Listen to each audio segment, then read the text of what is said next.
हमारे देश में मंदिरों की संख्या अनगिनत है, लेकिन कुछ कुछ मंदिरों की काफ़ी ज़्यादा विशेषता और प्रसिद्धि है, जिसमें राजस्थान में स्थित मेहंदीपुर बालाजी का मंदिर भी शामिल है।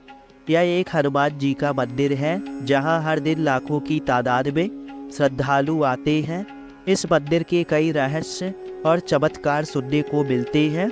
इस मंदिर को लेकर यह भी मान्यता है कि इस मंदिर के दर्शन मात्र से भक्तों के सारे कष्ट दूर हो जाते हैं। साथ ही यहाँ आने वाले भक्तों को भूत प्रेतों और किए कराई से भी मुक्ति मिल सकती है। राजस्थान के दौसा जिले में स्थित मेहंदीपुर बालाजी का मंदिर भगवान हनुमान जी का है। इस मंदिर में हनुमान जी के अलावा कोई अन्य हिंदू देवी देवता की मूर्तियां हैं। बालाजी भगवान हनुमान जी का दूसरा नाम है। ऐसी मान्यता है कि हनुमान जी के बचपन का नाम बालाजी है, जो हिंदी और संस्कृत में इस्तेमाल होता है। इस मंदिर में स्थित बालाजी की मूर्ति के बाईं छाती की ओर एक छोटा सा छेद है, जिसमें से लगातार पानी की एक पतली धारा बहती रहती है।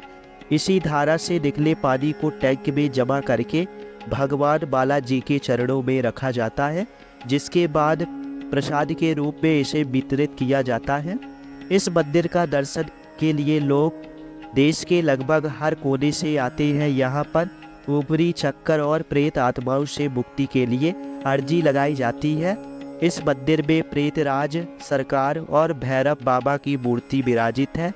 कहा जाता है कि किसी भी नकारात्मक साया के लिए यहाँ अर्जी लगाई जाती है। भूत प्रेत के साय को भगाने के लिए यहाँ कीर्तन इत्यादि किया जाता है। बालाजी के मंदिर का प्रसाद घर पर क्यों नहीं लाना चाहिए? ऐसी मान्यता है कि इस मंदिर के दर्शन से भूत प्रेत किए कराई जैसी इत्यादि बाधाओं से मुक्ति मिलती है।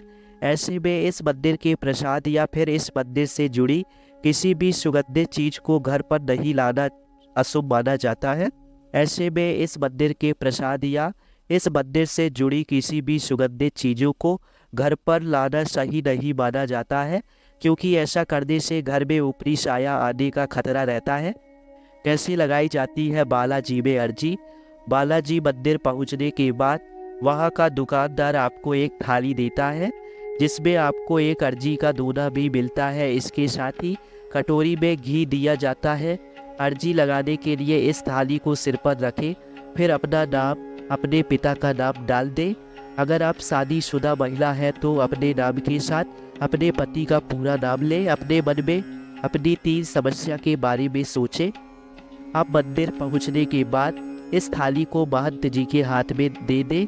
फिर महाराज जी थाली में रखे लड्डू और घी को हवन कुंड में डाल देते हैं। पूरी प्रक्रिया में मन में उन्हीं 3 समस्या के बारे में दोहराना होता है। इसके बाद आपको अपनी दरख्वास्त करनी है और फिर दुकानदार के पास चले आए। इस दौरान थाली में 6 लड्डू होती है, आपको लड्डू सहित दुकानदार को देना है। दूसरे चरण में अर्जी लगाने के लिए चावल की थाली दी जाती है, जिसे प्रेतराज के दरबार पर जाना है। यहाँ जाते हुए भी वही प्रक्रिया दोहरानी है। फिर मंदिर से बाहर आने के बाद एक जगह रुके और थाली में बची सारी चीज़ों को 7 बार उतारे और पीछे गिराए। पीछे मुड़कर नहीं देखना होता है और सीधे इस प्रक्रिया के बाद दुकानदार के पास वापस चले जाए। दोनों थालियों को दुकानदार को देना है। यह दुकानदार आपको लड्डू देगा, जिसे वही खाना है। इस लड्डू को दूसरे को ना खिलाए। तीसरे चरण में अर्जी लगानी है, जिसके लिए दुकानदार आपको एक दोना देगा।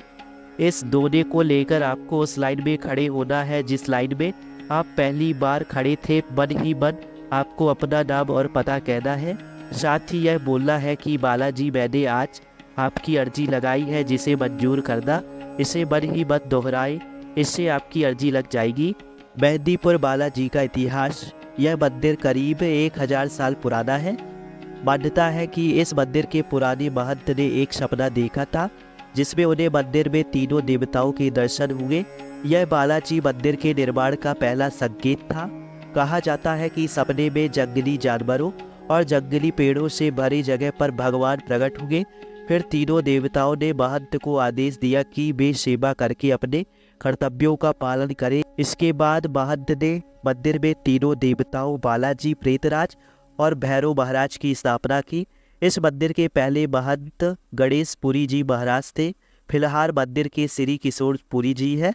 वह काफ़ी धार्मिक निष्ठा और भावना से मंदिर की पूजा करते हैं।